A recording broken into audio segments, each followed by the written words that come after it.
Afternoon everybody, Calm Biker here, and I'm headed to the bike shop in Grimsby, Rob Speed, where I bought this bike from and I bought my Z1000SX from.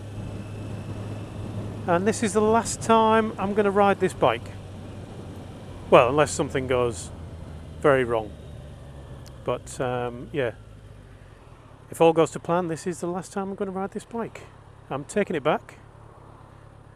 I've had it, what have I had it? I got it in the end of September, didn't I? Was it? No, I got it beginning of September, I should say. So, yeah, about 8.5 months I've had it.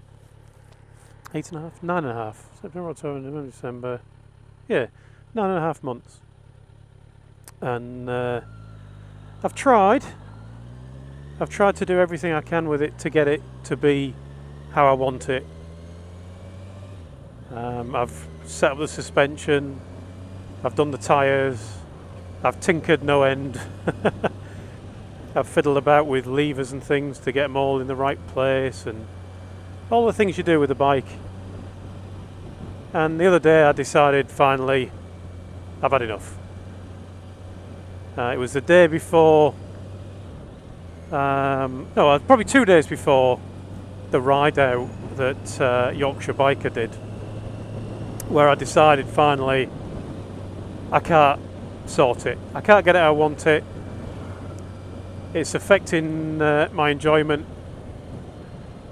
and it's time to just bite the bullet. I've played with it for too long.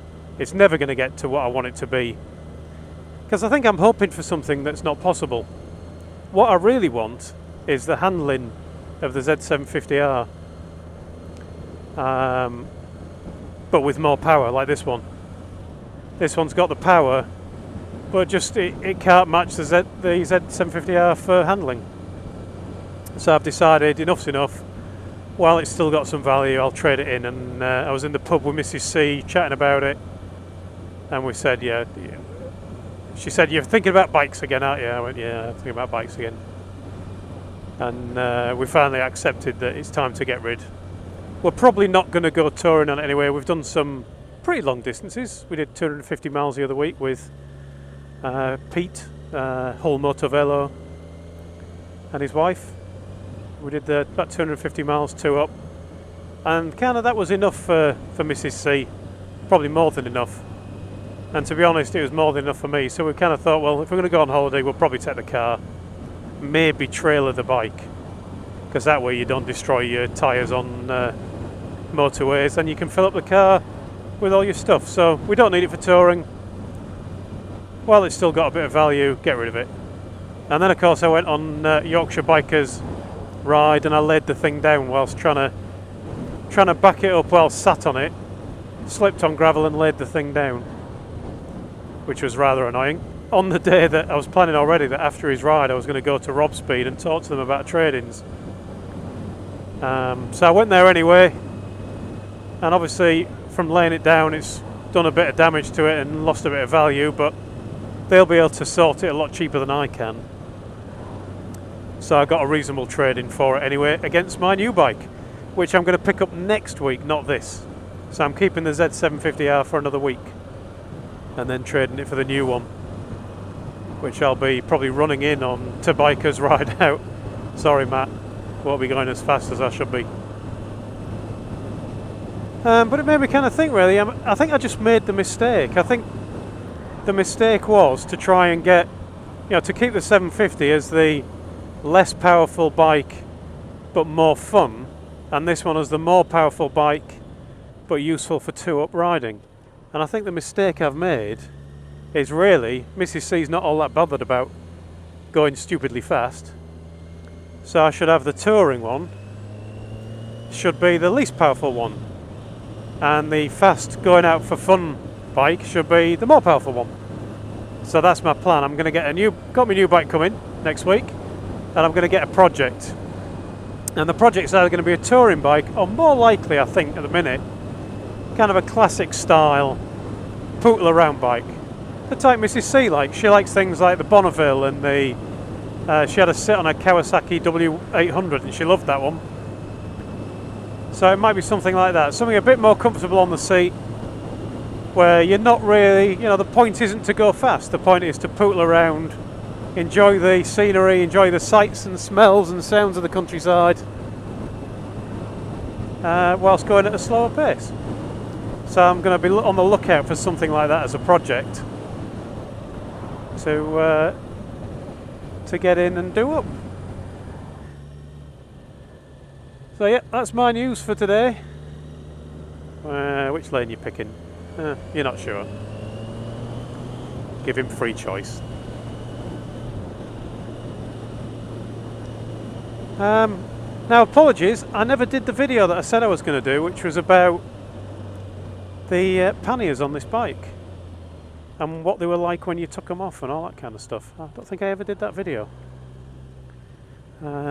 If I get the chance, when I get to Rob speed, I might quickly record it, just so I can show you what the bike looks like when you take them off and how little framework there is left.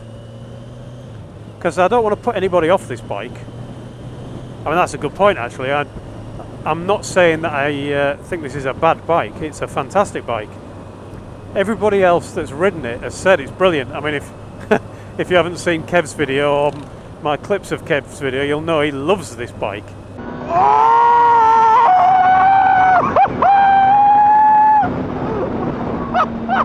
I love this bike! I tried to get him to buy it, but he's bought a kitchen instead, which is clearly the wrong answer.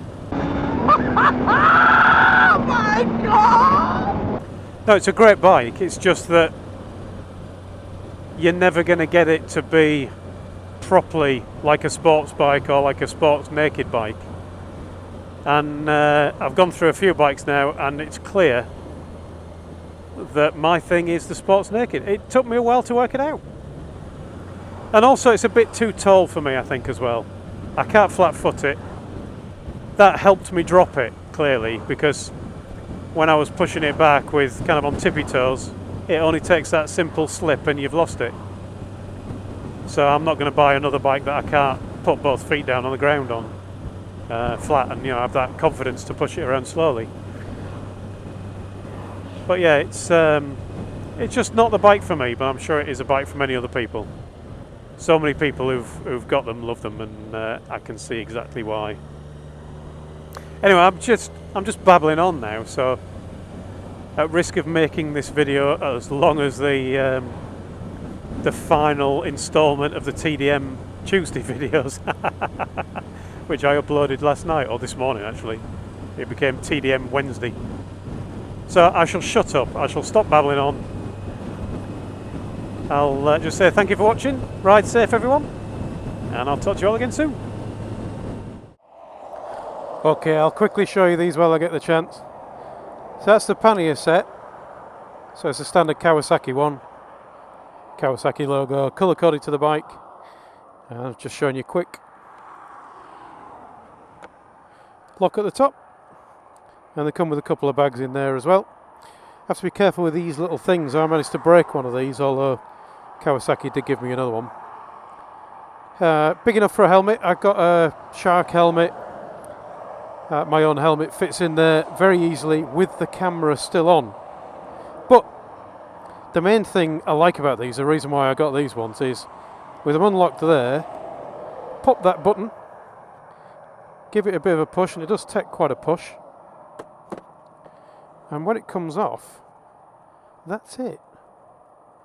So the only differences between this and the standard bike is you've got these two slots here that hold the pannier on and lock it, and this bit down here.